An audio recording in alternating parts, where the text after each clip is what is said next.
Mag-unsa man ang mga katigayunan,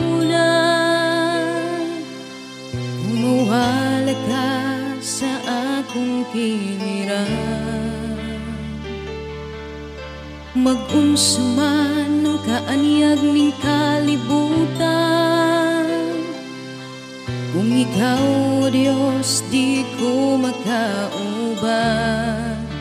Labaw sa tanang butang, gikinahanglan ka, di ko igabaylo ang presensya mo. Labaw sa tanang